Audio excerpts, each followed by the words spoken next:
Daemon, Stephen, Alaric और Sam roommate थे। उन चारों के घर में अलग अलग जिम्मेदारियां थी। डेमन एक अच्छा रसोइया था। उसकी जिम्मेदारी 4 लोगों के लिए भोजन पकाना था। स्टीफन का काम कपड़े धोना था।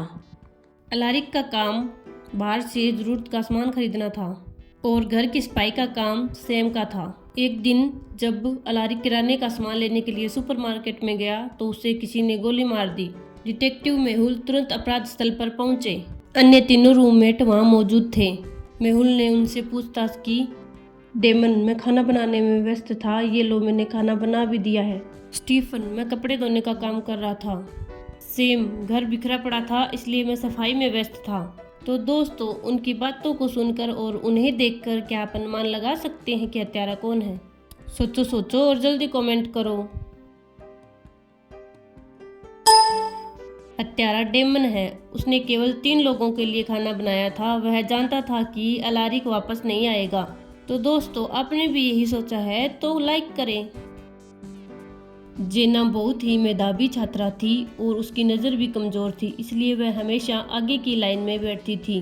वह अपने दोस्त रिंक के साथ रहती थी क्योंकि अन्य छात्रों के साथ उसकी कुछ खास बनती नहीं थी। एक दिन कॉलेज में जेना का चश्मा फर्श पर गिर गया और टूट गया। जेना के पास अपनी गाड़ी नहीं थी, इसलिए उसने रिंक को चश्मा सही करवाने के लिए ले जाने के लिए कहा।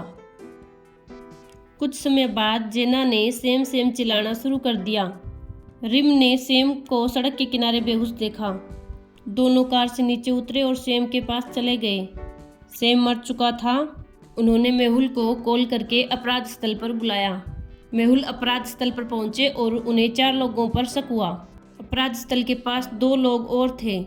मेहुल ने सबसे पूछताछ शुरू की। रिंक, जब मैंने सैम को देखा तो मैं अपनी कार चला रहा था। सैम और मेरी नहीं बनती थी, लेकिन मैंने उसे नहीं मारा। जेना, मैंने देखा कि सैम फर्श पर लेटा हुआ है और मैंने रिंक को कार रोकने के लिए कहा। रियाना, हम स्कूल के दोस्त थे और एक दूसरे को डेट करते थे, लेकिन अब हम एक साथ नहीं हैं। मैंने उसे नहीं मारा। जेमी, मैं वहां से गुजर रहा था, मुझे कुछ नहीं पता। मैं जेना की चीख सुनकर यहाँ आया हूँ। उन सभी के बयानों को सुनकर क्या आप अनुमान लगा सकते हैं कि हत्यारा कौन है? सोचो सोचो दोस्तों और जल्दी कमेंट करो।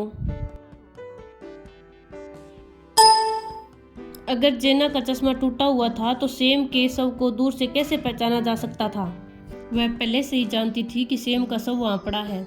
तो असली हत्यारा जेना है। तो आपने भी यही सोचा है तो दोस्तों लाइक करें।